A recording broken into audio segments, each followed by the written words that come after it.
Parmi les choses que je demande à Dieu, quand je prie que Dieu me donne des fils et filles spirituels, des bons collaborateurs, ce n'est pas les capacités. À cet âge de ministère, on ne cherche plus les compétences. J'ai connu beaucoup de personnes compétentes qui prophétisent beaucoup, qui jeûnent beaucoup, qui donnent beaucoup. Mais c'était des personnes mauvaises, méchantes, malhonnêtes, manipulatrices et des personnes déloyales. Tout ce que je cherche dans ma vie, c'est des personnes qui ont un bon cœur.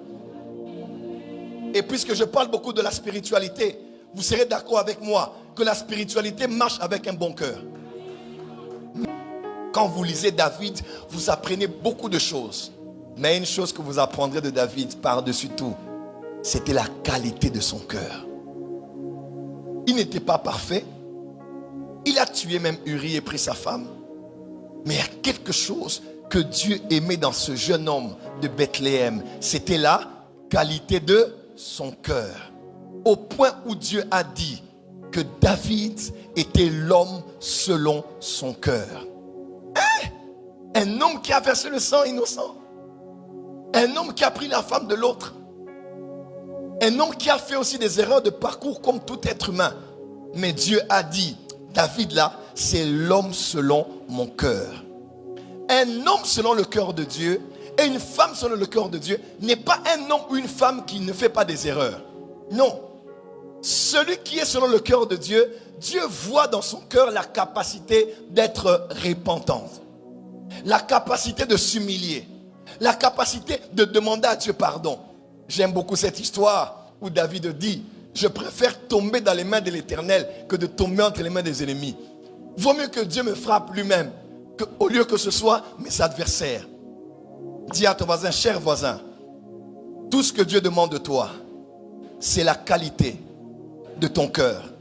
Le descendant de la postérité de David, il s'appelait Jésus. Sur la montagne de béatitude, dans Matthieu 5, Jésus dit, heureux ceux qui ont le cœur pur, car ils verront Dieu. Qui est venu chercher Dieu à Hanouka? Qui est venu chercher Dieu dans Hanouka? Écoute ce que le Saint-Esprit te dit ce soir. Heureux celui qui a le cœur pur, car il va rencontrer Dieu durant Hanouka. Le problème d'Hanouka n'est pas seulement de respecter les prières. Le problème d'Hanouka, ce n'est pas seulement de jeûner. Il faut faire ça. Mais ce que Dieu cherche, c'est un cœur disposé. C'est une qualité de cœur qui attire la gloire de Dieu. Waouh! C'est d'abord une question de cœur. Ce n'est pas une question de prédication, c'est une question de cœur. Ce n'est pas une question de capacité, c'est d'abord une question de cœur. Et je l'ai souvent dit, lorsqu'on prend de l'huile d'onction et qu'on déverse sur la tête de quelqu'un pour le ministère, l'huile d'onction. Donc il y a l'onction dans l'huile, n'est-ce pas? L'huile sur la tête peut mouiller la tête de quelqu'un. Mais l'onction dans l'huile va chercher le cœur de la personne. On peut mettre tout un bidon d'huile d'onction sur ta tête. L'huile peut te salir, l'huile peut te mouiller, l'huile peut faire voir aux hommes que tu as eu l'onction. À vrai dire, l'onction qu'il y a dans l'huile va chercher ton cœur. Va chercher ton cœur. David a aussi commis de grands péchés. Il a dénombré de peuples. Un ange est venu. Il a voulu tout ravager. Mais David avait un cœur d'enfant.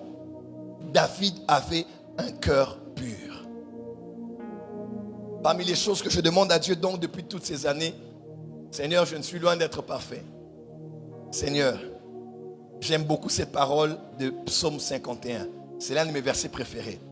Éternel, crée en moi un cœur pur et renouvelle en moi un esprit bien disposé. Ce soir, que Dieu te donne un cœur pur et que Dieu renouvelle en toi un esprit bien disposé aux jeunes, bien disposé à la prière, bien disposé à la méditation biblique, bien disposé à l'humilité, bien disposé au fait de demander pardon. Que Dieu te renouvelle en toi un esprit bien disposé. Si ton esprit n'était pas disposé pour t'aligner à Hanouka, je prie ce soir comme ton pasteur, je prie ce soir comme ton prophète, que Dieu crée en toi un cœur pur et qu'il renouvelle en toi un esprit bien disposé. Dis à ton voisin, la vie chrétienne, c'est une question de cœur. Je répète encore, la vie chrétienne, c'est d'abord et avant tout une question de cœur.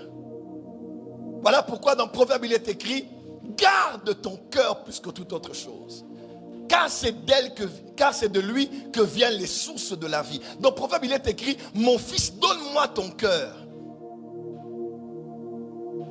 Si un véhicule est composé de plusieurs étapes, plusieurs structures, la carrosserie que nous connaissons, les pneus, les phares, le volant, le salon à l'intérieur et tout ce qui compose le véhicule, laisse-moi vous dire que, et si le véhicule est à l'image d'un être humain, laisse-moi te dire que le moteur, c'est le cœur.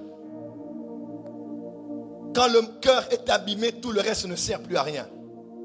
Quand le moteur est abîmé, tout le reste ne sert. Peu importe la beauté de la carrosserie, peu importe la beauté de ta vie chrétienne, comment tu pries au micro, comment tu modères, comment tu chantes, si le moteur de ton cœur est déjà abîmé, plus rien ne va sortir de bon en toi.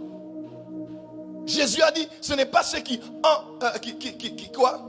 entre de l'homme qui le sort, mais qui le souille, mais c'est ce qui sort de lui, car c'est du cœur que viennent les mauvaises pensées.